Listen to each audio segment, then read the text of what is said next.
Listen to the Vibes, hosted by Coyote Knight. Listen in for some positivity and good times.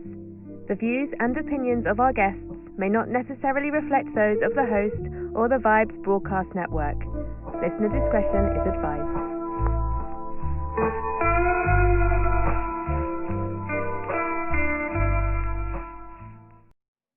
Well, hello, everyone. Welcome to another episode of Listen to the Vibes. I have here Mr. Mark Toland, and he is a mind reader. And so that's got to come in handy if you're married. This is true. But I have no secrets from my wife. You know, she's overwhelmingly supportive of that and fascinated by it too. So it's a good partnership that way because we're both artists from theater school and stuff. So it's worked out well. So let's start off. Let's talk about you. Let's find out, about where you were born and all your likes, dislikes, where your birthmarks are, all that good stuff. Well, thanks for having me. Appreciate you. I grew up in the Midwest. I'm from a small town in southeast Kansas, not far from the northern Oklahoma border or the western Missouri border. So way down there in the corner of the state. And I've got a birthmark right here on my chest, and it's shaped like Madagascar. Oh, nice! It's like the country Madagascar, So if I ever go there, I'll know my way around, I guess. I like to move it. I like to move it. Yeah, exactly. I had a decent sized family. Two parents, three siblings, older sister, two younger brothers, and we were kind of always into an eclectic mix of things. I like to think my sister played piano. I played a couple instruments. My brothers and I were very into, I was very into like the circus arts. So we had like a unicycle and a pogo stick and stilts. We loved building things and sports and all that good stuff. But my biggest interest from a young age was magic, was kind of like mental magic, maybe you want to call it, or psychological magic. I would do shows maybe, as young as like 4 or 5 for like kindergarten, and then talent shows in school. Eventually my mom or dad would drive me, an hour away to a public library to do a show for kids, just a couple years younger. And I'm sure I was terrible, but it was those early days of experience of doing a show and getting, someone handing you an envelope with a little bit of cash in it and saying, good job, that made me realize like, hey, maybe there's something to this. Maybe, you can get paid for having a skill. And if you give a service to people, then they appreciate it and take care of you on their end of things. And so I just kind of always stuck with that. I went to theater school. I started at USC out in LA, which is kind of like a dream school because I'm from a tiny town. I was like, I want to go to Hollywood. I want to be around all the stuff on the coast. And I was there about a year, maybe into the summer after my freshman year. And then a bunch of circumstances, death in the family and a few other things made me have to come back to Kansas because, it's outrageously expensive to go to school there and I just couldn't afford it. And so I finished at state school. I finished at Wichita State, still in theater, still doing acting, singing, trying to dance, not very good. And I met my wife in one of those dance classes. She could overlook the fact that I was a horrible dancer. Once we got out of school, we got married and moved up here to Chicago, which is where I live now. And I've been a full-time mentalist or mind reader, however you want to think of it, for I think just over a decade now. Wow. Yeah. Nice. So how's the pizza up there? Oh, it's the best in the world. It's a casserole, to be clear, it's a casserole.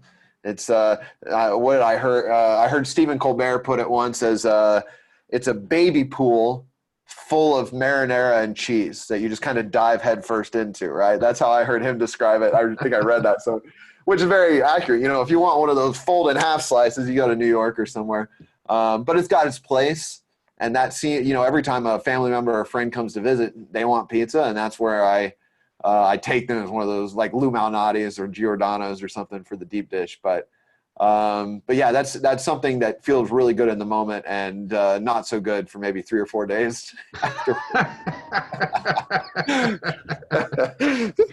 Oh man. So tell me, how did you develop that skill of the mind reading and like mental magic? Yeah, well, I was into like sleight of hand. I was always drawn to that. I was always drawn to like skill-based things like juggling or playing piano or something like that. And so sleight of hand was very tactile. It was something I could sit for, when I had three siblings running around the house and we all have different activities, I could have a deck of cards there and just be learning something. And that was helpful to maybe my confidence, my public speaking skills, my motor skills and coordination, all those things. I think magic is a great thing for someone if you're part of a big family and maybe you don't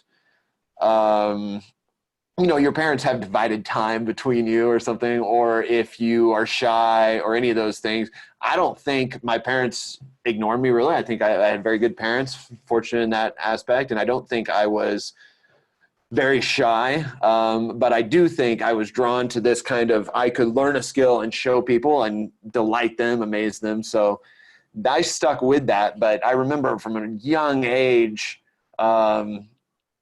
doing some kind, I forget exactly what it was, but it was a talent show, and the principal was like my participant, which was very kind of scary, but he thought of like a number, and I told him the number he was thinking of, this mind reading trick, and he was flabbergasted. I was like, wow, here's this guy who, I'm intimidated when he walks down the halls. I want to make sure I don't get in trouble and all these things. And now I have the upper hand for 2 minutes when I guess the number he's thinking of.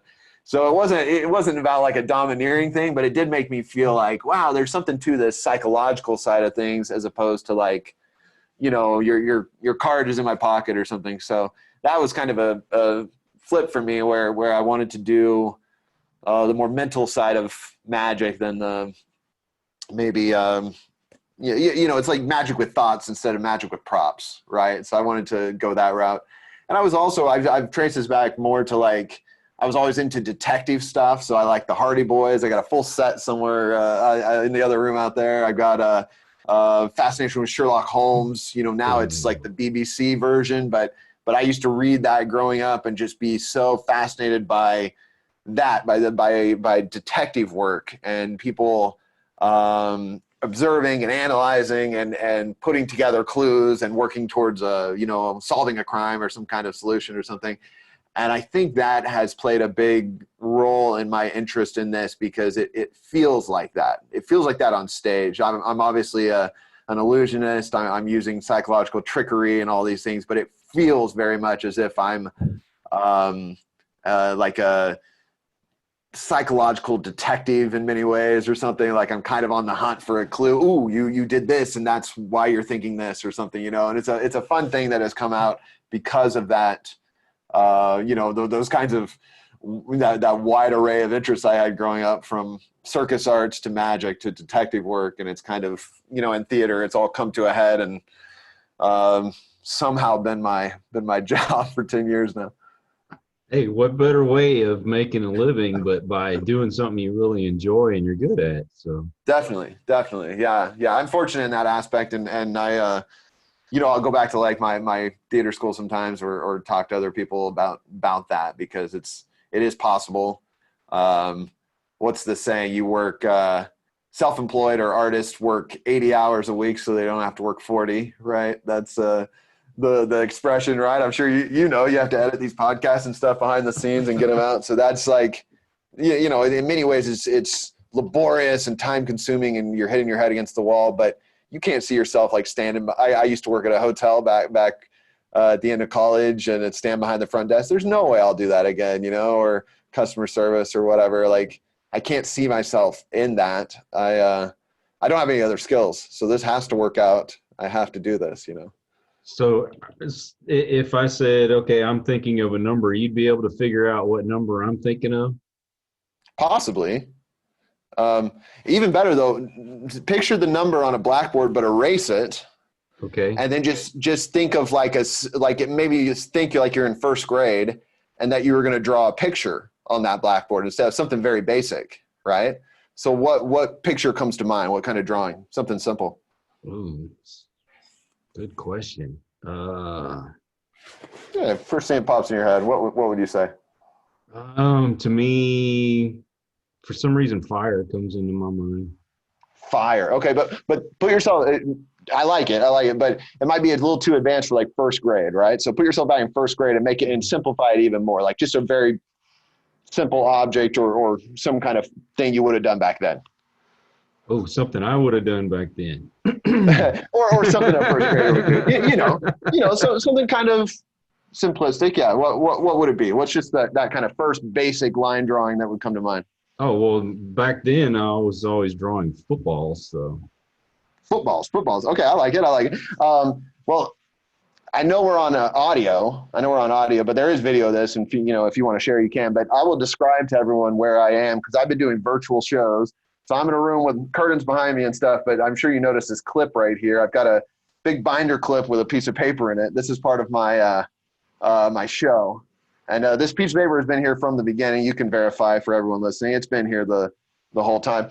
I put a piece of paper in it earlier, and this is just in case we did something. So I will show you. I had an image in mind. Now, you could have gone for any kind of thing, a house, a car, a flower, a tree, a cat, a dog. There's a lot of things, but you said a football. This is what I had in mind. I'm pretty happy. It's not necessarily specific, but I was picturing a ball. So that's pretty crazy. That's pretty daggum close. That's not bad at all. Of all the things you could have thought of. Exactly. About that number, I'll write you a message. I think you still have is it up to 100? Just up to 100? We'll say it's in and around 100. Okay, yeah, go just a number up to 100 is good, I think. Okay. You got a number in mind. Yes. I wrote you a little message here. Okay, so to everyone watching, I wrote a message, and I'll show you. But tell me, what was the number? 59. Sorry? 59. Oh, 59. Okay. Well, this is pretty good. I wrote you a message. It says, Kyle will say. Oh, how the heck did you do that? 59. That's freaking nuts. That is freaking nuts.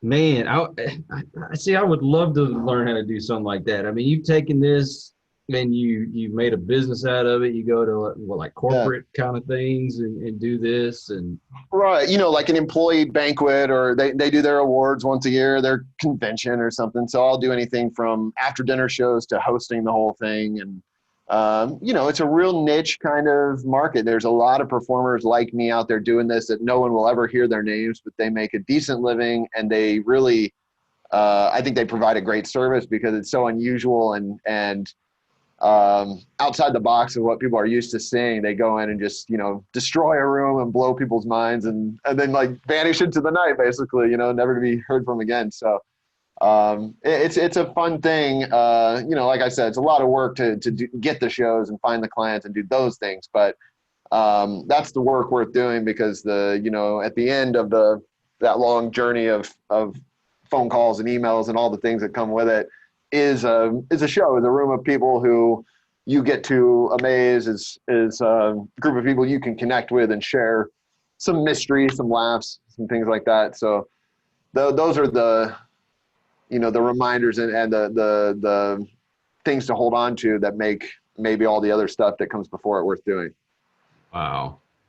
So what was your first actual professional show?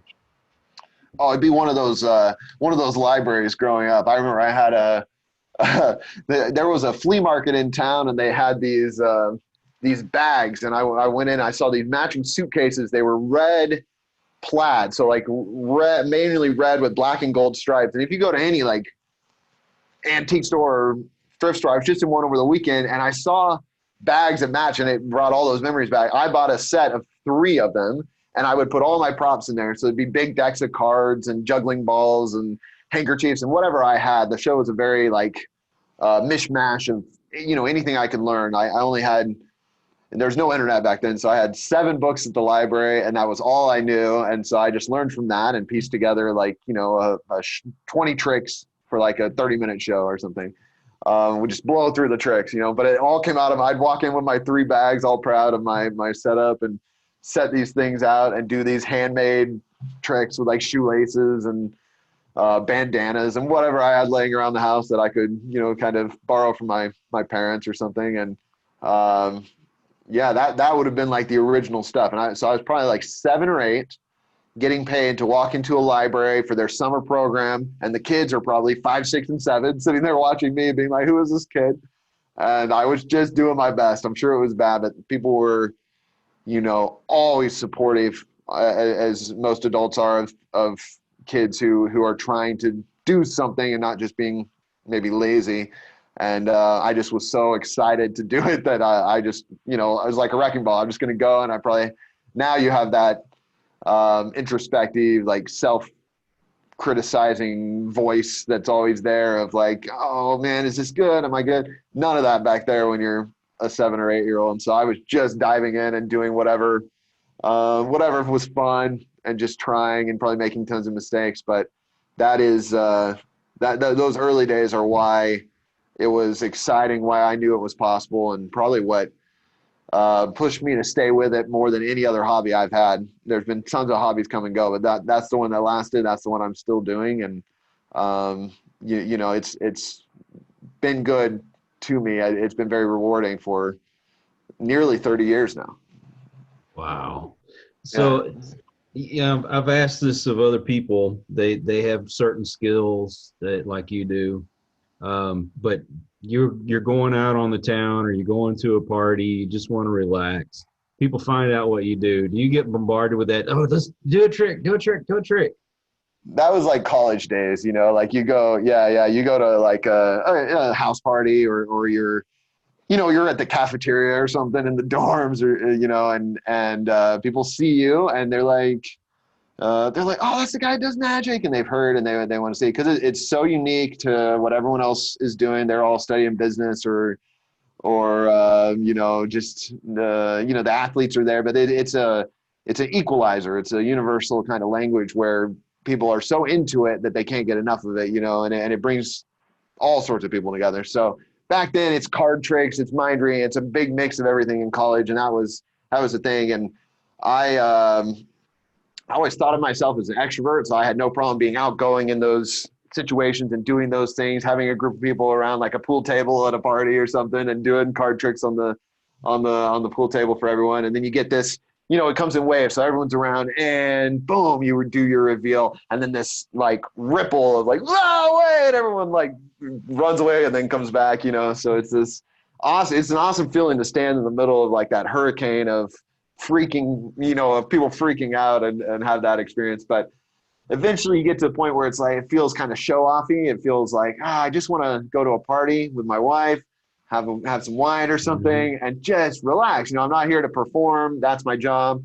So it's been a long time since I've I think my friends understand the distinction now and don't push that. Occasionally, if maybe I'm working on something new, I will let them know and we'll get some people together and practice or something. Mostly I practice on the road in front of audiences that I think are friendly enough that I can maybe make a mistake if I need to. But it's been a while since I've done that. I think it's just been a shift. And I also found that like I thought I was so extroverted because I was kind of loud and I was I was like just like up for anything and would do stuff. But I've been able to do enough shows every year now and talk to enough people that now I realize I'm meeting my quota for being extroverted. And my quota is being in front of people. And once that's done, now that tank is filled, I'm actually introverted. I just wasn't able to put all that energy into something before. So it felt like I was just that all the time. Now it's there. It's in front of an audience. It's, remotely, like I'm doing these months now, or live. And so then after that, I'm pretty low key and keep to myself and all those things. I think that combined with just people knowing me better has kept them from coming over and saying, show us something, getting a big crowd assembled, in like a house party where we should just be hanging out. Yeah. In normal circumstances, if we were just to meet and you told me what you did, I might ask a few questions, but, knowing people the way I know them doing this show, it's like, okay, I'm not a dog. It's not on command. Plus, I get paid for what I'm doing. So Exactly. the last thing you want to do in a social setting is, oh, I'm going to perform I may ask you to do a few things on here just to kind of show people what you do, Sure. to showcase that. But in a normal setting, you don't do that. You don't go up to Sir Laurence Olivier and say, hey, do a scene for me here Right. in front of my Dude, friends. yeah. you know Give me a soliloquy. Yeah. You wouldn't ever say that. or Yeah. hey, I got my fireman friend coming over. Let's start a fire in the backyard. Show us what you do. Right. No, of course not. It's a weird thing you get doing this. And I've thought that before. You would never ask a basketball player to prove themselves on an elevator ride or something, but I will get asked out and about because it feels like people can't. Oh, you're a magician. Show me something.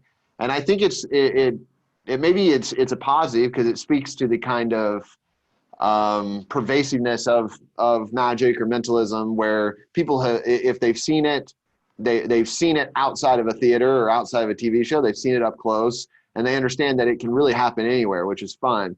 But by the same token, it's also detrimental because the distance in magic between hobbyist and professional is very small, because we all have access to the same information. We have access to the same conventions and all that. You can go to a convention and see Penn and Teller right there, David Copperfield here. We're all in the same room. It's bizarre. I don't think you would go to a film convention and have Spielberg and Fincher on either side of you like that. It's just not how it happens.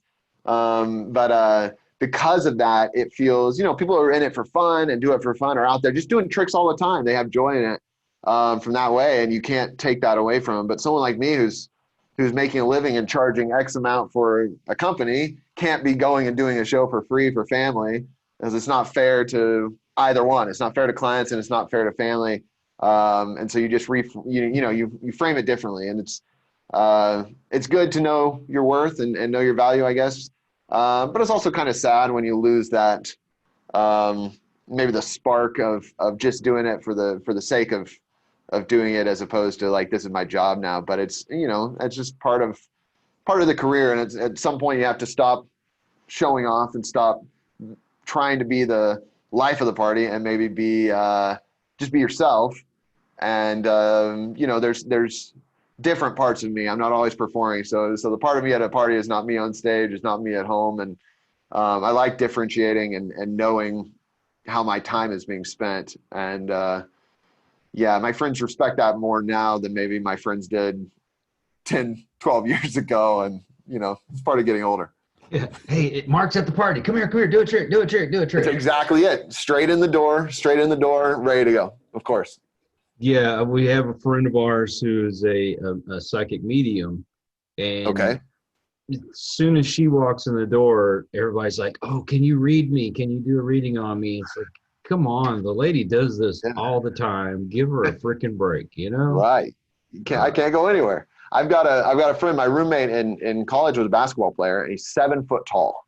So wow, giant, huge guy, great basketball player. He plays pro overseas. Fantastic guy. And he, the thing about him is, like, he carries that with him everywhere, because it is a physical manifestation of something about himself, which is that his height and his size and his athleticism. And so you can't go anywhere with him without people saying two things: how tall are you, and do you play basketball? And he gets asked that a million times. And the great thing about him, his name's Garrett, is he is super patient, and he answers everyone like it's the first time he's been asked. And like he genuinely cares about making sure they understand. So he'll talk with people as long as they need. But I feel bad for him because he always has to do that. He always has to do that conversation, and we can't. All eyes on him anywhere he goes, because he is so tall and so he's so built that people just notice him and want to ask him and inquire. They're so fascinated. Whereas for me, if I'm going out in public, what I do is very anonymous, unless people have seen me on TV or whatever. So it's nice to be anonymous and be able to, like, slink into a restaurant and do the thing and leave. But Garrett I did realize from being with him and listening to him about the idea to be patient with people and always respond and not make a joke or be dismissive or in a hurry or something, because he's really good about that. And it's, it always sucks to meet like a famous person you admire and they brush you off, or ask someone a question and they're very dismissive. I think his willingness to genuinely connect with every single, I'm not even kidding, every person says those same things, is great. And it works for me too when people find out what I do. Can you show me something? Sure, I'll show them something if they ask. Maybe they're not familiar with, they're not like a friend who knows like I'm just there to have dinner or game night or whatever. So of course I'm still do, like we just did a couple of things. That's fun. I don't mind doing it. I love it still. It's just different, but it's always a level of, it's a level of patience, because I don't know who I'm talking to. Are they a major CEO, or are they just Joe Schmo from next door? It doesn't matter. They still deserve my attention. So I try to remember that when the conversation veers into that territory, and not get discouraged, because it's a gift to be able to do this. So those are some of the, frustrating or kind of, the kind of hassles maybe that come with it, or the constant similar questions, or like your friend, like, come to me, or whatever. It's just comes with the territory, right? So yeah, it's one of those things. I guess what bothers me sometimes when you meet somebody that's famous, you put them on some kind of a pedestal, and then when they let you down, it's a big letdown. Yeah. I met Patrick Stewart. Okay. Oh, wow. All I wanted to say was hi. Hey, I admire you, admire what you do. Nice to meet you. And he's like, I don't shake hands. Really? But then I meet somebody like Jason Momoa, who freaking come up and, put his arm around you. How you doing, buddy? That kind of thing. And right. You almost think of somebody like him is kind of untouchable, because he's, so famous and, so massive, right? But yet he's so down to earth. Well, maybe Patrick Stewart was just ahead of the time with like shaking hands and touching people and stuff. Maybe he was trying to be helpful, and he knew, like, look, in the future, germs are going to be a big deal. I know I'm seems like I'm being a jerk, but trust me, maybe he was just ahead of the time. I don't know. A fist bump would have been nice. It's putting people. Yeah, sorry. A fist bump would have been nice. Right, of course, okay, of course. Real quick, we met Adam West, and I didn't know he was sick when we met him. He was pretty close to dying, but he was still out meeting his fans and everything. And I go to shake his hand, and he's like, I can't shake hands, but, he gave me this.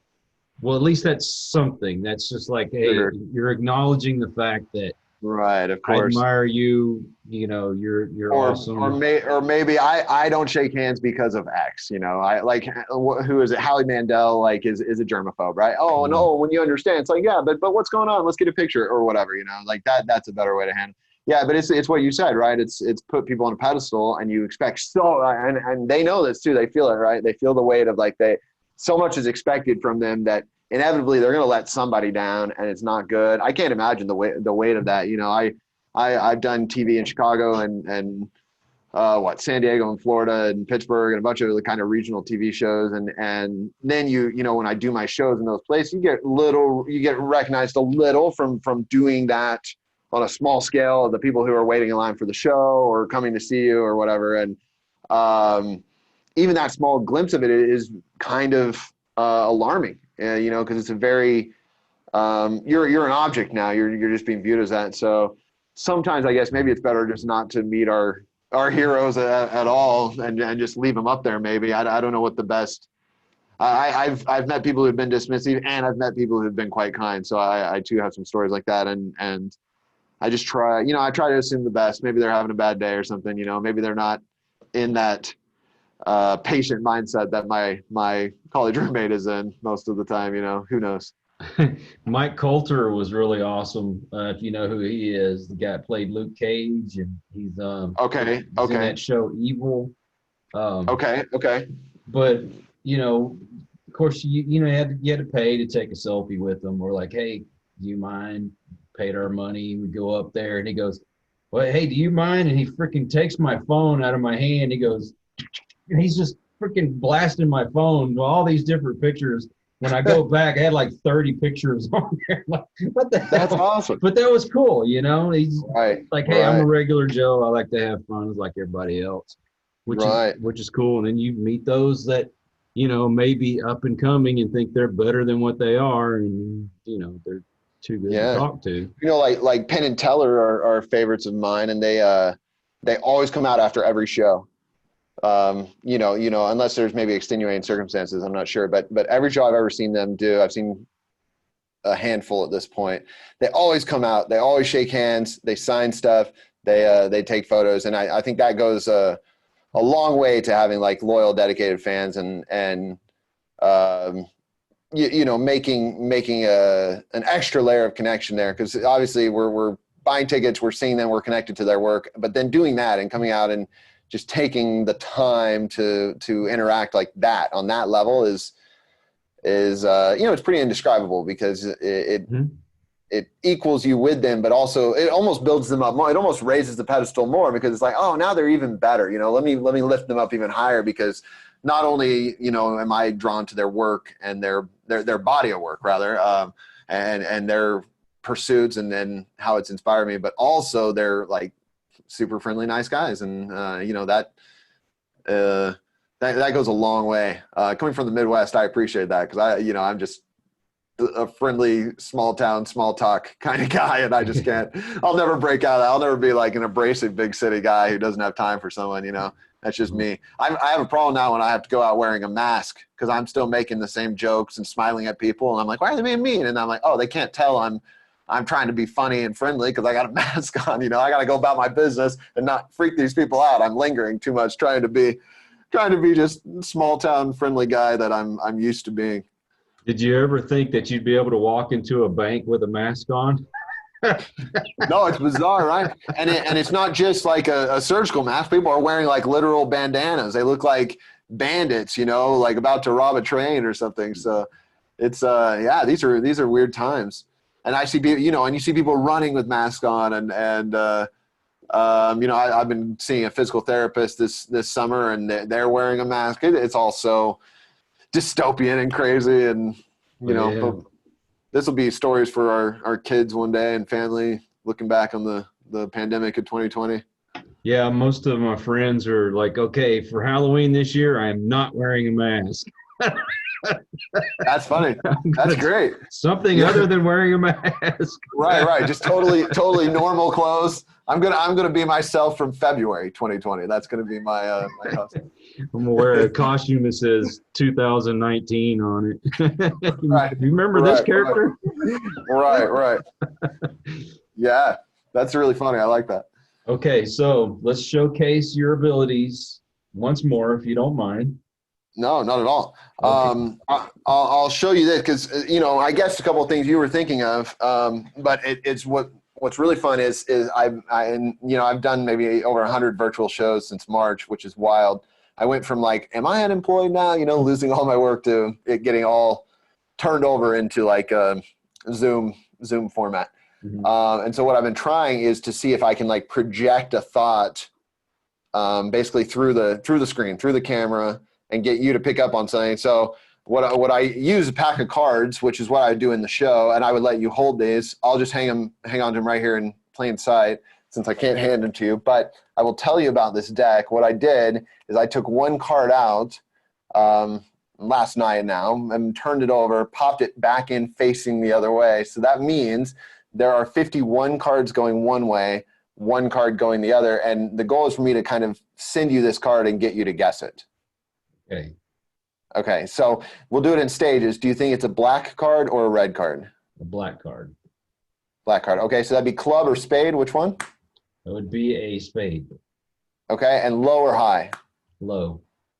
Okay, so that'd be ace, 2, 3, 4, 5, 6, or 7. It would. You want to make the number that I'm thinking of? Yeah. Which one? 5.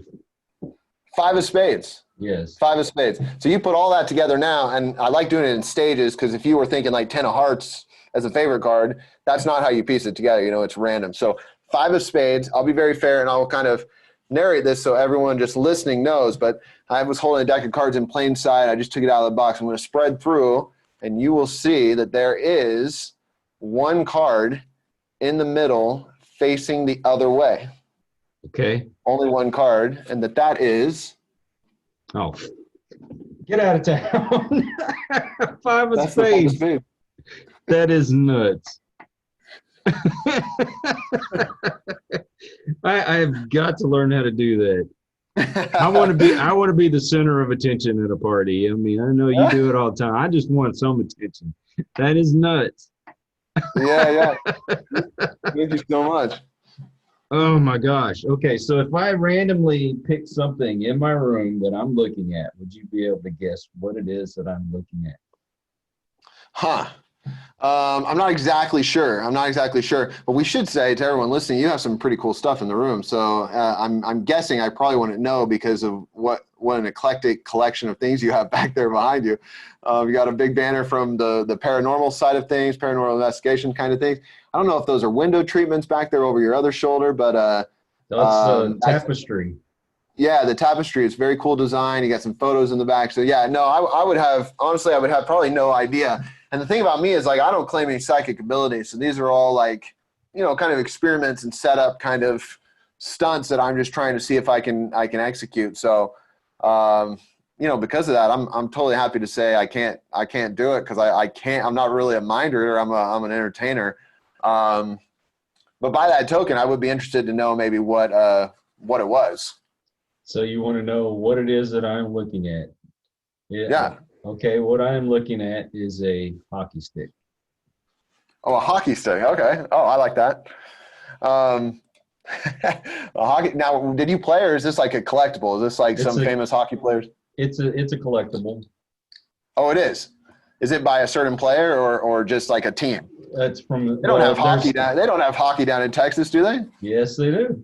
Oh, do they? See, yes. I grew up in a place we didn't have baseball until I left high school. We didn't have water sports or soccer or hockey. We just had basketball, football, and track. That was it. Volleyball. So. Well, Houston had the Arrows, and Dallas has the Stars, and in here in Cedar Park, we have the Texas Stars, which is the team that I follow.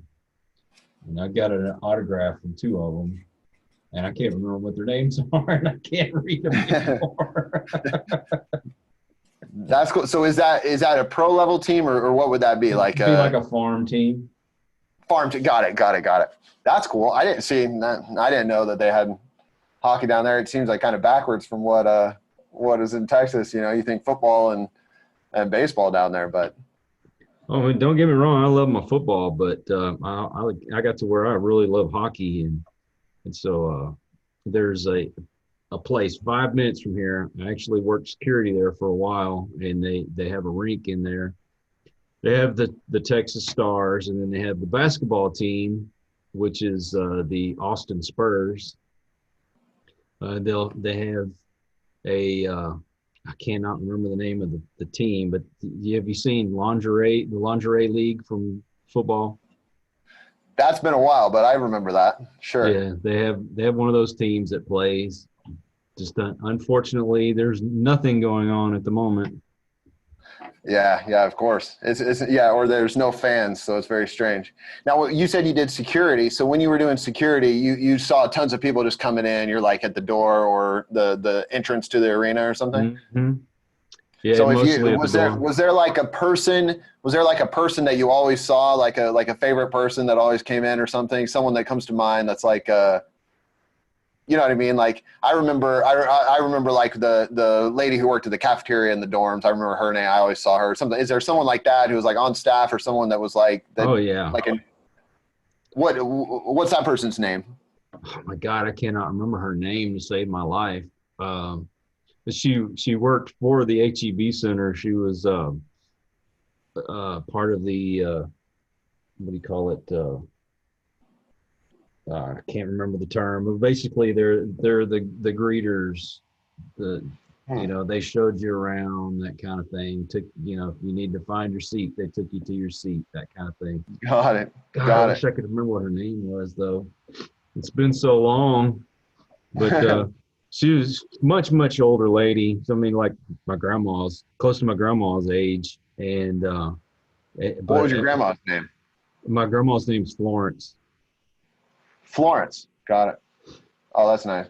So yeah, and I have a lot of people like that I've worked for. Like when I was doing shows, those were the people who took care of me. Like, oh, I'll hire this little 6-year-old punk to do a show or something like that because they, they could see something in me that was like I was trying to, I was just trying to use some skill and make a little extra money. It was like mowing a lawn or being a lifeguard. It's the same kind of thing. I'm just curious about it. I just wondering. That's awesome. I did not know about hockey in Texas, to be honest. I did not know. You kind of put me on the spot with your hockey stick. I wasn't sure about it. I will say, though, again, I don't know video-wise and stuff, but there's a bottle. I don't know if you noticed this bottle and stuff over my shoulder. That's for the show. So usually what I do is I write a message that has to do with like a big audience, and I write one every morning. But this makes so much more sense to me now, Kyle. So let me show you what's in it. I'll be fair here. I'll show you what's in it. There is a message, and it's a little folded up slip paper. So I got to get the message out, and to do it, I have to use these kind of tongs. So I will show you. I'll be very fair here. Give me 1 second, because this is very kind of tricky, but I'll see if I can see what I mean. It's kind of, there we go. You can see that coming out. I'm using some tongs to take a bright yellow piece of paper out of the bottle that's been in there since this morning. So obviously, this is my message in a bottle, and it's just a few ideas because I got a virtual show later, but I think I need to rewrite tonight's show for something else because this makes more sense for you. If you remember, this is written for a bunch of people, but I think this makes more sense. I said someone will pick fire. I remember asking you to draw a picture, and you said fire in your mind. That was like the first thing, right? Yes. So that's why that makes total sense to me now. Even though you did get to the ball that I had in mind, fire was your first choice. So this makes a whole lot more sense to me.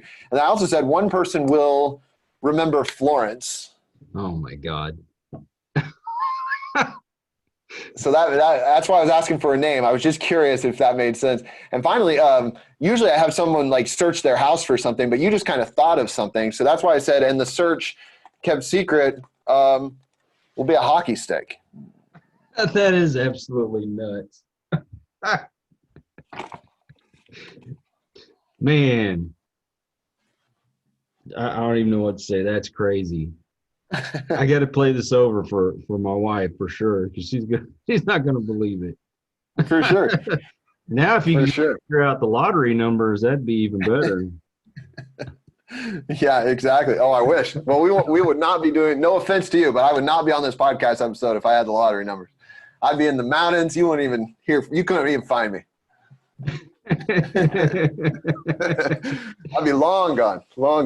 Gosh, I know there's a method to this, but and I don't expect you to give up your secrets, but I would love to be able to learn how to do that kind of stuff. That's crazy. It is. It's a very fun thing to do, and I like the connection it brings because it's so.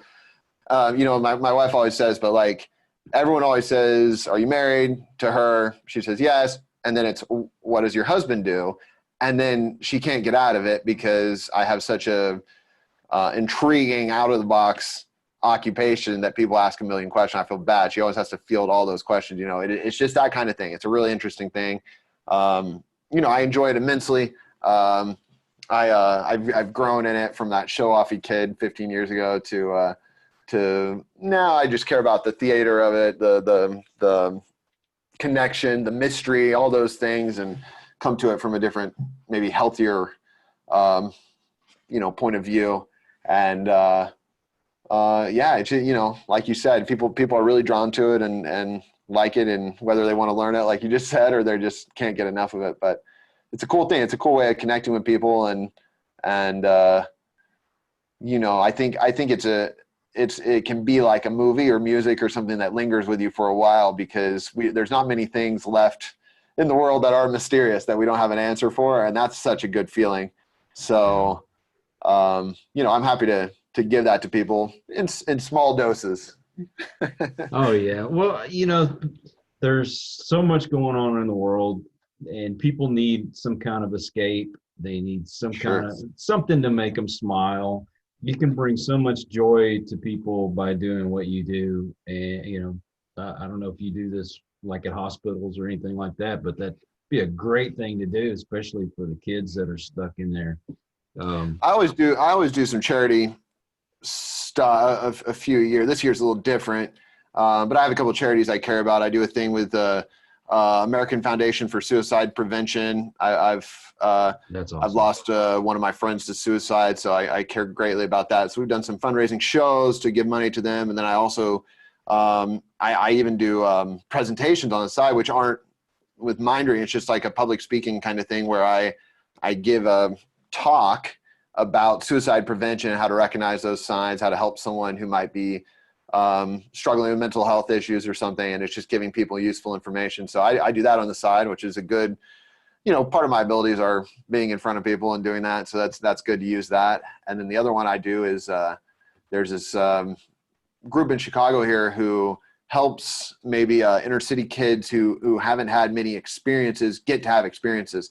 So it's kids who are 14, 15, 16 who have never been to like the lakefront here. We're on Lake Michigan, and they live down south and they've never seen the lakefront or gone to the museums. It's just they're growing up in a different situation. And this organization goes to their schools, goes into those communities and gives them those kind of city field trips almost, and then puts on an annual event. And so I'll donate my services to that. And the looks on these kids' faces when I tell them their grandmother's name or whatever they're thinking of, they just explode. They've never seen anything like it. So those are the things, the giving back side of things that brings that joy out of it again. It reminds you like, oh yeah, this is why this is worth doing. This is what's important. It's not the money. It's not the, I got to survive and make income, but it's not those things. It's not the emails and the phone calls. It's the connection. It's the laughter and the look on people's faces really that keeps me coming back to it day after day, week after week, and hopefully getting better so that it can continue to amaze future groups and future audiences. Yeah, I'm glad that you do something for the suicide prevention, because that's a subject that's kind of near to me. I've lost my brother and my father both to suicide, and also one of my best friends. And, especially like right now, everybody's already feeling isolated because you can't hardly go out in public like you used to. Right. And so, this constantly being stuck inside's got to be very, very hard on the psyche. And so anything that you can do to brighten someone's day and give them a little bit of hope. Yeah, that's awesome. That's awesome. Definitely. Yeah, I'm sorry to hear about your losses too. That was like my dad passed away from cancer back in 2006, and it had been like maybe a 4 to 5 year battle. And so I was about 19. Would that be right? 19 at the time, I think. And it's really, really hard thing to go through. But cancer was the sort of thing where like I never thought it was going to affect me. It affected other people. I never thought it'd be in my family. And then suicide was the same way. When that, I lost my best friend to suicide many years ago now, and that was just a horrific, horrible tragedy that you never quite you never quite get any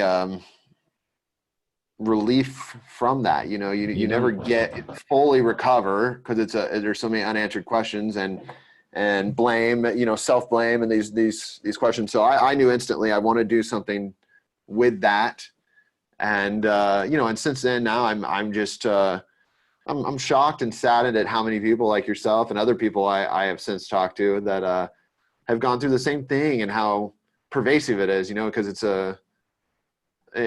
just a terrible tragedy. So, hopefully in some small way, I'm doing my part with that. Cause that's my number one kind of cause now that I do in addition to like my entertainment, like job, that's just all volunteer work on the side and something that, something maybe that I care about even more than my show and stuff.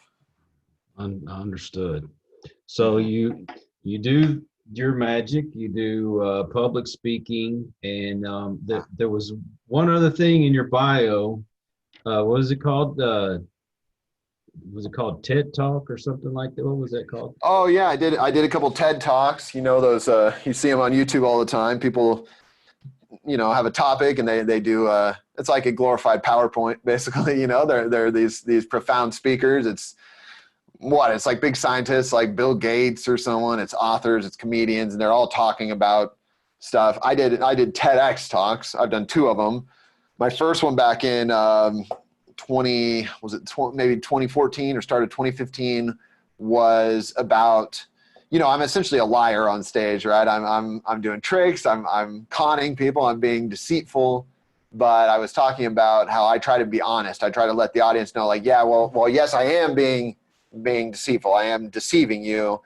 That I want you to know that. I want you to know that I'm doing that so that you can appreciate this for something else, which is mystery and amazement and fun, and not think that I'm trying to get you to join my cult or something, right? I'll leave that to other people. Like for me, I just had this, I get people coming up to me after the show and say, can you speak to my dead relatives or read my palm or something? And it felt icky for me because I know I'm a psychological trickster, right? I do illusions. So that was my first thing was I just want to, so I can sleep at night. I want to be honest with my audience. I want to be honest with people that talk to me afterwards. Now, saying it now makes me feel good to say that and just have my own stake in it, because I don't like people being like, you're psychic. I'm not psychic. So it's just I've just spent time learning a skill like anyone else.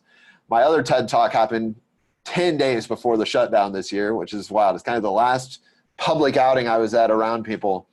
And it was out in the suburbs here, and I gave it on mystery. I think my favorite thing of anything is mystery, is not knowing, is kind of curiosity. And so, I did some mind reading, but the main crux of it was that I think,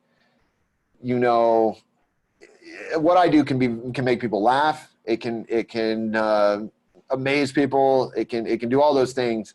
But so like comedians can also have laughter, and you can also be amazed by a roller coaster and the seventh wonders of the world and all those things. But I feel like the frontier that I'm after is giving people mystery, because we've got a smartphone with all the answers. We've got instant communication. I mean, I have access to anything I could possibly want to know in seconds, right? And so giving people a mystery, sending people out of the theater, driving home, or even doing these remote shows and giving people mystery is the best feeling in the world, because I can see them have to process it and come to grips with the fact that they'll never have an answer, no matter how much they Google or ask around, if I've done my job right, which means they get a mystery forever. And in 2020, what an exciting thing to give people, in a world that wants us to have all the answers and do all these things and be even more connected and get packages quicker and all these things. I like making people have to question and wonder and discuss and debate, and leaving them with that kind of uneasy, like, I'll never know kind of feeling, so those are my 2 TED Talks. I think the one on mystery really is kind of almost my thesis statement at this point, and that kind of has defined my work for several years now, and is where I'm headed. And I myself am trying to live a mysterious life. So I'm off social media. I try not to read movie reviews before I go to the movie. I don't even look at like the Rotten Tomato score. I'm like, I don't want to know anything. I want to go in blind, because everything's more enjoyable not knowing than being, completely informed sometimes. And it's not to confuse with being informed about the world. That's a different thing. I don't think anyone should be ignorant, but allowing ourselves to settle with a mystery is a good feeling.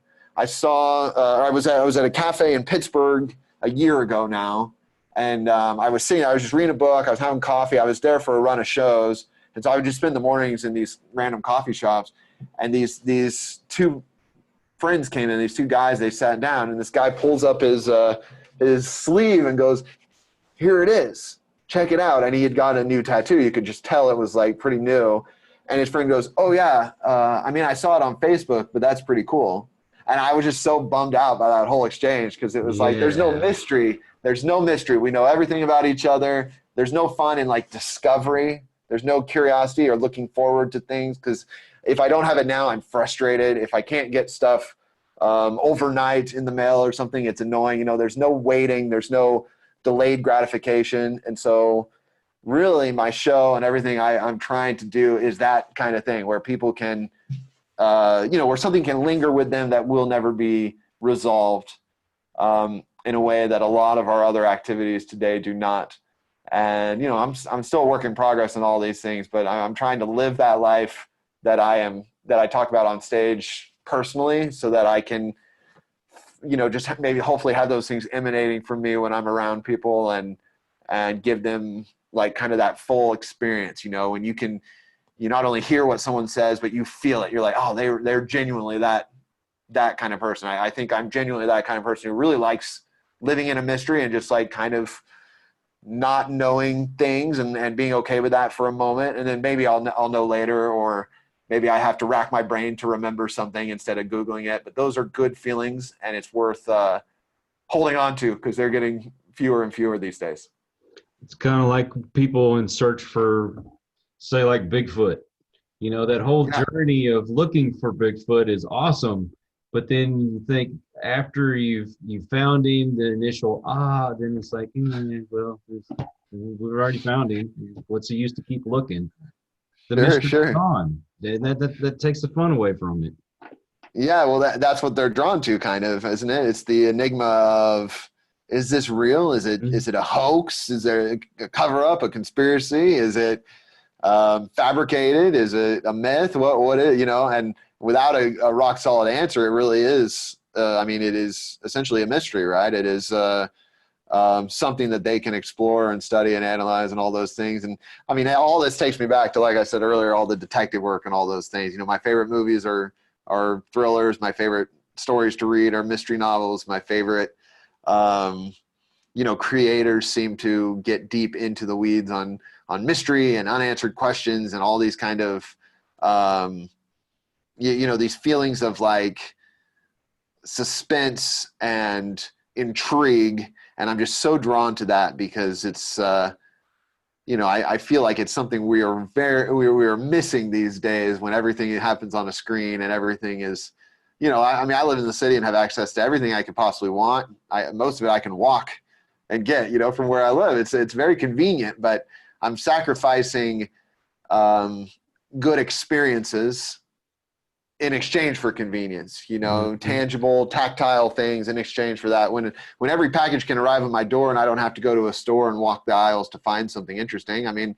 There's a charm to the ring of a bell when you walk in a store and someone saying hello and doing those things. Exactly. And yes, it's more convenient. It's more convenient to get it tomorrow, of course, but there is something fun to say you took a bus to 6 stores and you found it at the back underneath a dusty tarp, and there was the chair you've dreamed of owning, and you went on a hunt for it. And what a great mystery that you went out in search of, and you didn't know if you'd find it, like Bigfoot, or if it even existed. And there it is, and you get it. And there's so much joy to that, and so much, it's a more distinct experience and memory than if it's just compressed onto a device or onto a screen. Those are the things. Those people doing Bigfoot, there's some kooks doing it, there's some actual scientists doing it, but they're all doing that. They're all in search of something a little more than themselves. They're not on their phone doing it. They're out there like pursuing. There's whole shows about it. I've seen a couple episodes.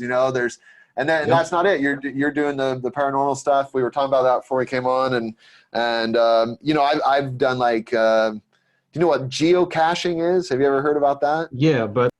Yeah, well, geocaching is like these people hide these little canisters in places. They'll like clip them to trees or bury them like at the base of a fence or something. And then there's online databases of clues of how to find them. So it'll be little like very simple riddles with coordinates, or it'll be very intense, like 10-part riddles where you have to work it out and then find it.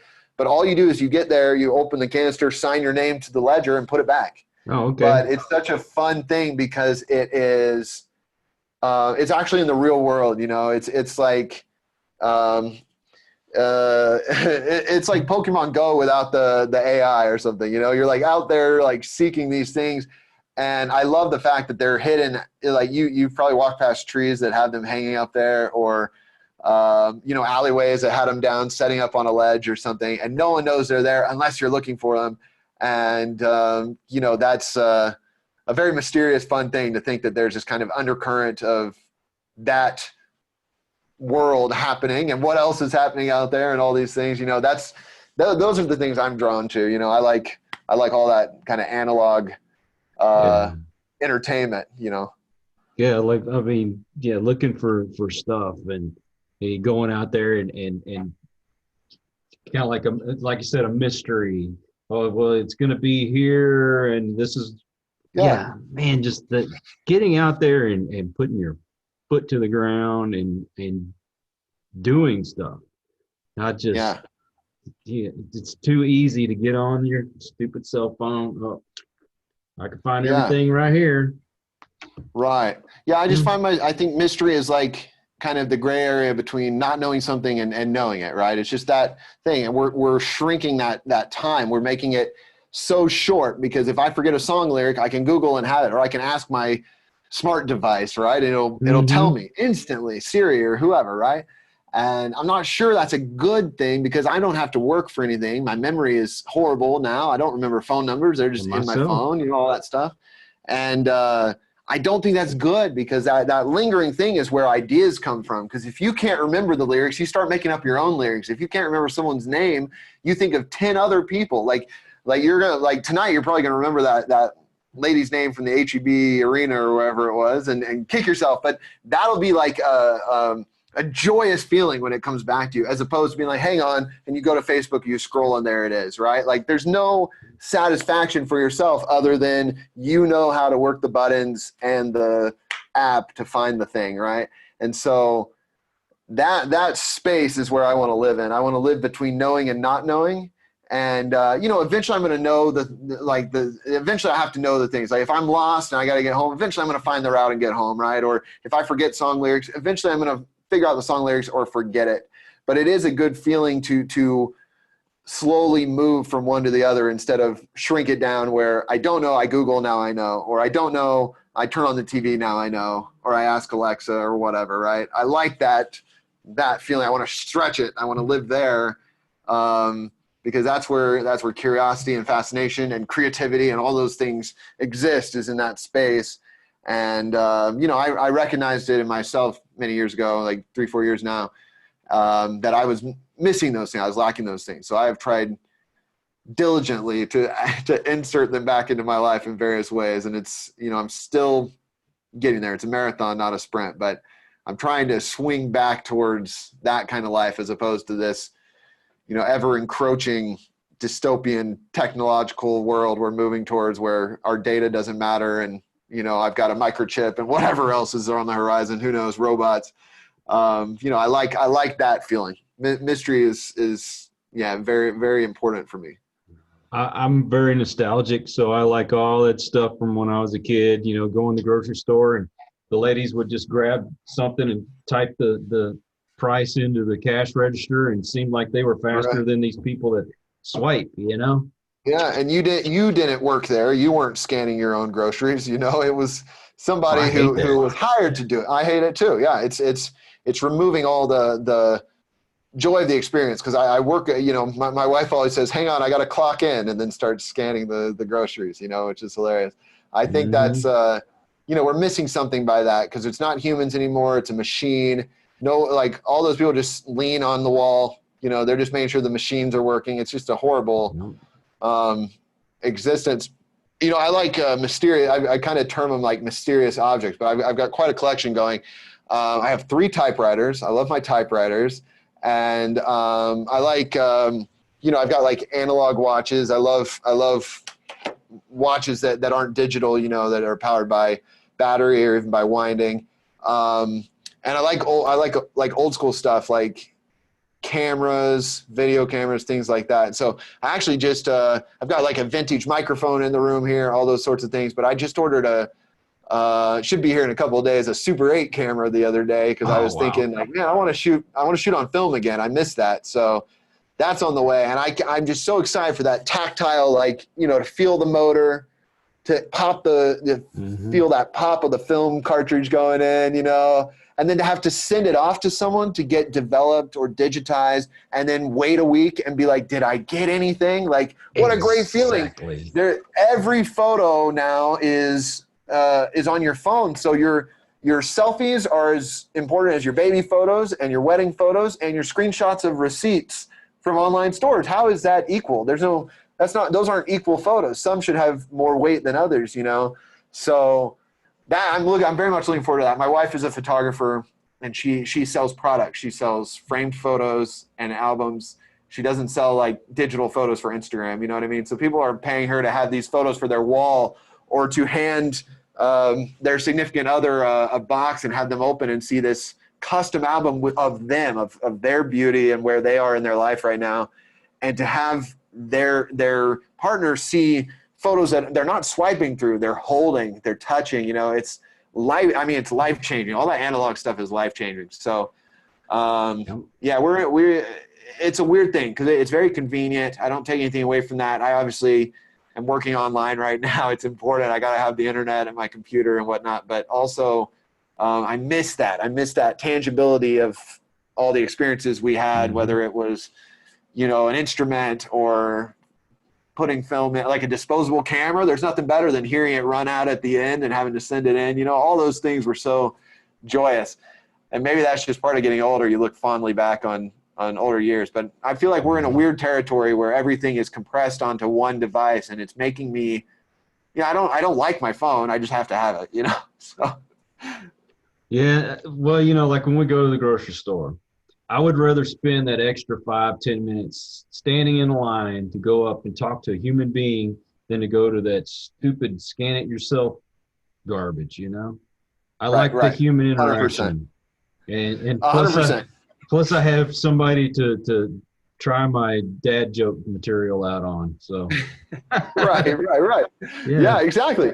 That's what I was saying before. I'm out there with the Midwest charm with my mask on, forgetting that I'm, you know, they can only see my eyes, and I'm trying to make the same jokes and be charming and try to be entertaining, you know, everywhere I go and put people at ease. And I forget that, but I'm the same kind of person, and that I want that interaction, you know, and you know, we've got I think we got a younger generation that's pretty cool in many ways. I think they've got their moral values straight. They're trying to be inclusive and embrace people and stuff, but they're also like so on their phones that they can't talk to people. They can't make conversation, do those things. And it's kind of sad. I feel my wife had a BlackBerry in college, and I had this brick of a phone. It was massive, you know.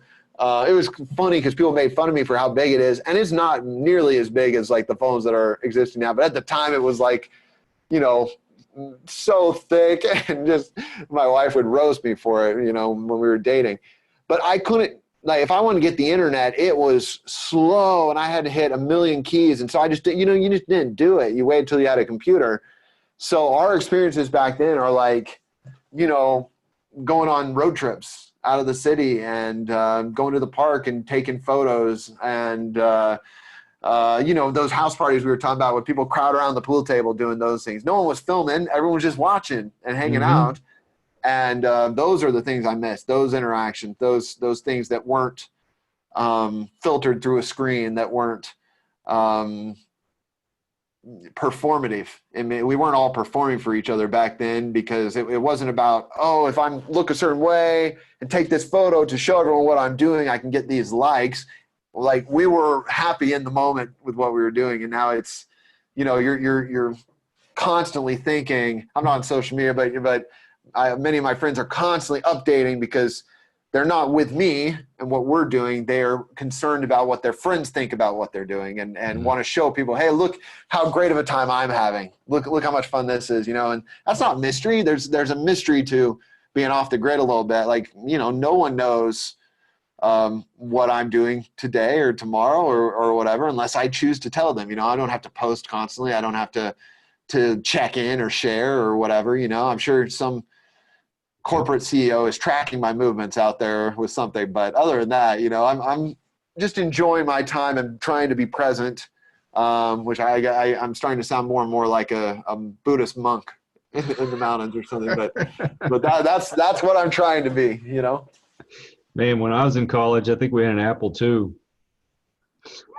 Oh, is that right? Like the old school. That's cool. But wasn't there, you remember those ones that looked like a spaceship, right? With the color on the back, the big old IMAX, right? Oh, yeah. Those were really cool.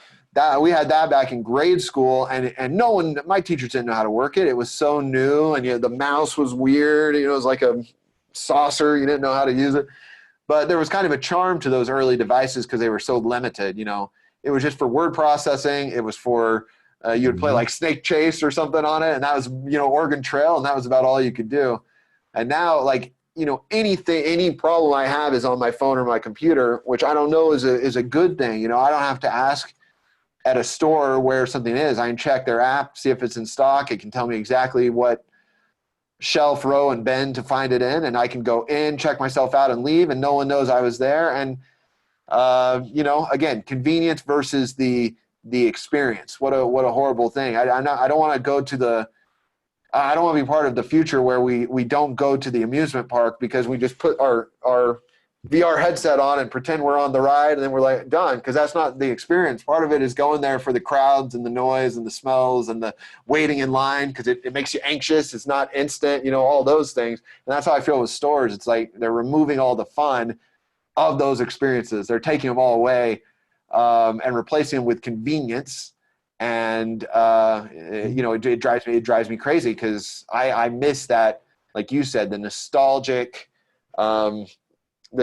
feeling of all those things that are distinct in my mind, from like the sound of like a VHS tape rewinding, or my dad in his office on a typewriter, or putting baseball cards in the spoke of your bicycle and listen to them go, or something like that. I miss those vivid things, and now everything that I experience is here on a phone, and it feels it's two-dimensional and flat and feels the same. It's kind of lifeless.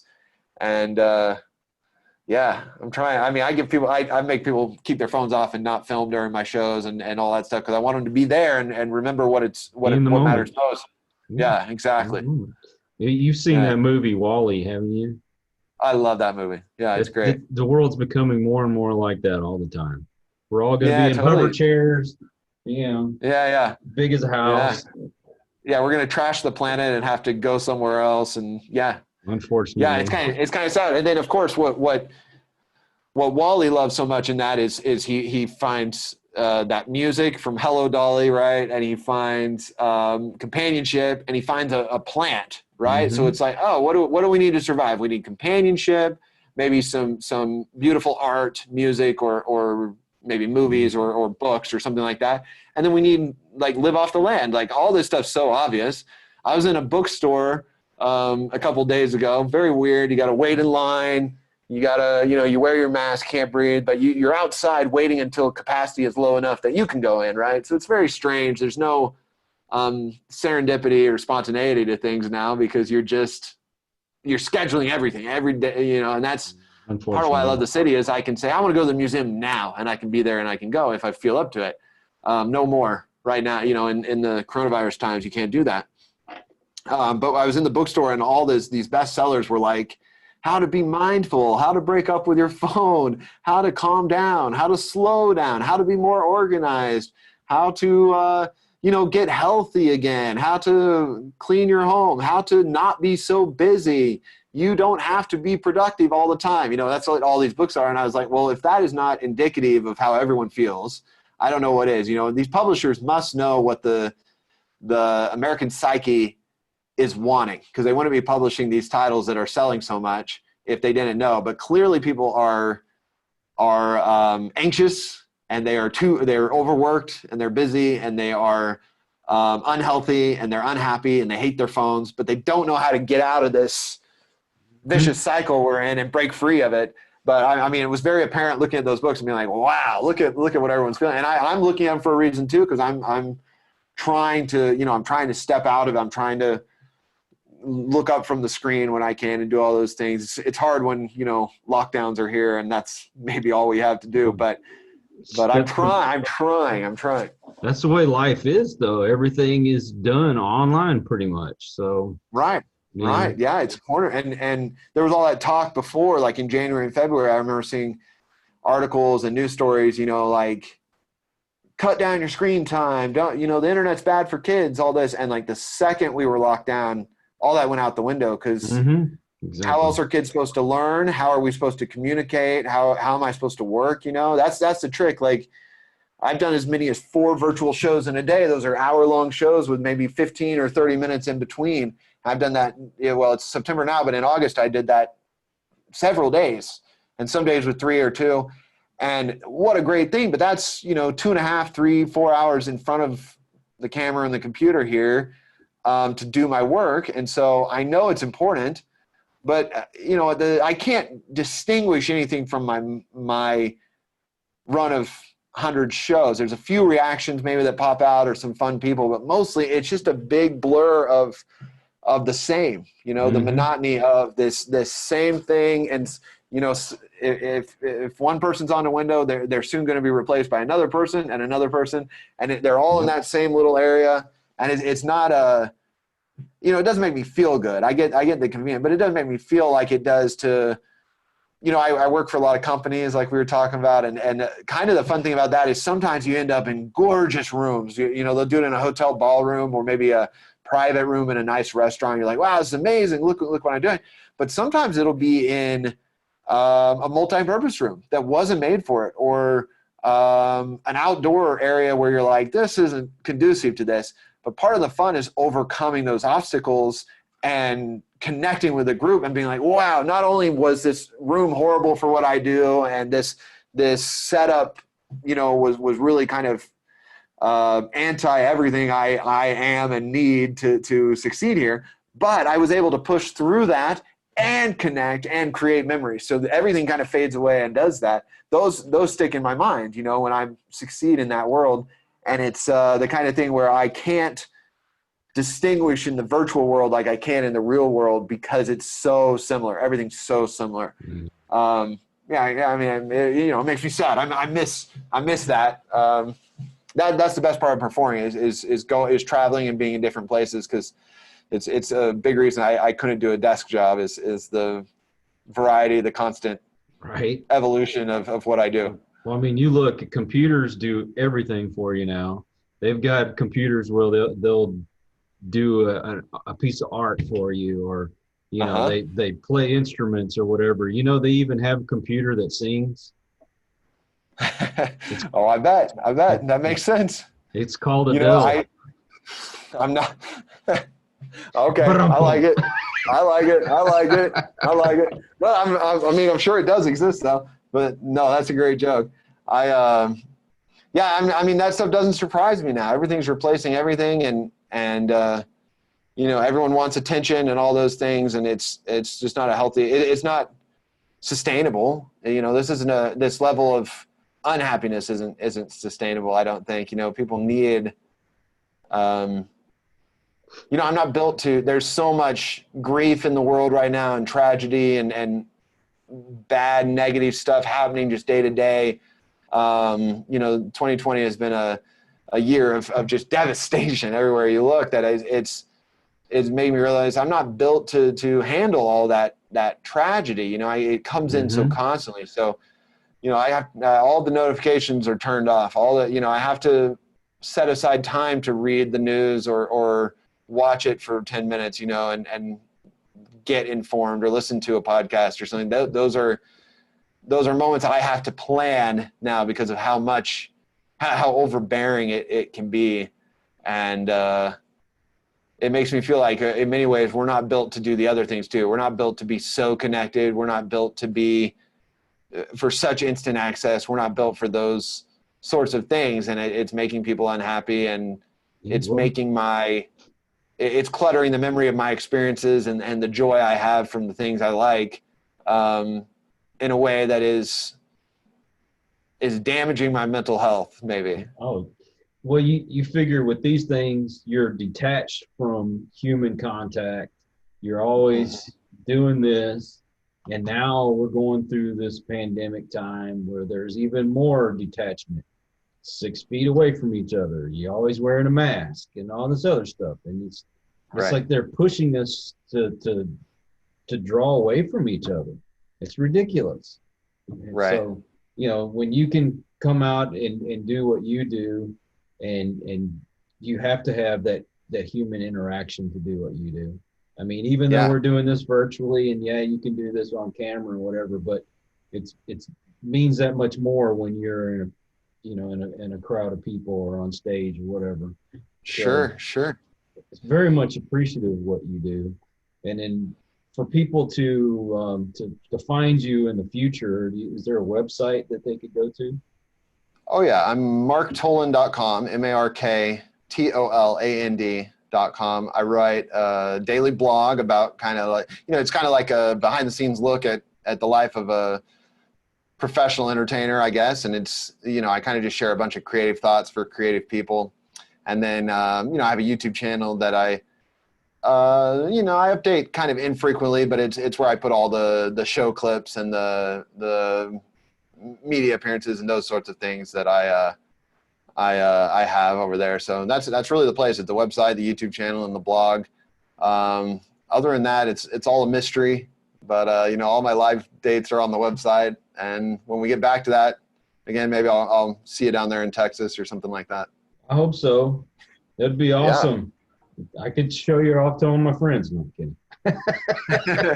Oh yeah, well, no, we'll have to go get some of that good Austin food and shake hands or something that we can't do right now. Right. Well, if you could email me your links to everything so I can put them in the description so people just have to click on it, that would be awesome because yeah, happy to do it. We have to make things as convenient as possible, right? That's right. Yeah, I will send it to you. I will send it to you. Well, see, that's the catch, right? I got to have it to work, but I also have to set limits to be happy. So where's the fine line? I know I'm fighting a losing battle here. Everyone's going to be on their phones, but for me, for my mental health, I'm trying to break free. Well, you have to move forward. Look the way life changed when people got the radio, and then radio went to television, and people thought television was just going to be a fad, and we'd move on from it. And now it's part of our daily lives. And then the personal computer comes around, and I grew up watching Star Trek. Who'd have thought we'd have computers in our hands? And we do. Right. You know what I mean? I'll tell you, none of my best experiences are defined by a phone or a computer or a TV or something like that. My best experiences aren't when I edited that photo on my phone or when I was scrolling Twitter. That's not it. It's taking a trip with my wife. It's a good show I had. It's my pets or I like to go running. So like a nice run in a new location or something sticks out. Or even like today, it's going to be talking with you, right? Because it's still face to face, even though we're going through a computer. So this is human connection that I so desperately craved during the lockdown. We've been on a while now, and it's been effortless. It's been very enjoyable, which I really look forward to and appreciate. And those are the things that I enjoy. So of course, you got to embrace all the new technology, but I don't know. Maybe when you had radio and it was so novel and new, people's memories were like, remember when we crowd around the radio and listen to that story, or maybe a big televised event. But now it's so ubiquitous. It's so everywhere that the things I look back on fondly are the things that could happen with or without it. We have this conversation in person or over computer. Computer allows us to do it now, obviously, but I'm not, I'm not defining myself by my devices. I like stuff like this. So, this it's almost a catch-22 when it comes to technology. Totally. You want to disconnect from it, but you kind of have to have it to connect to some people. Because let's face it. We met online in order to do this, and.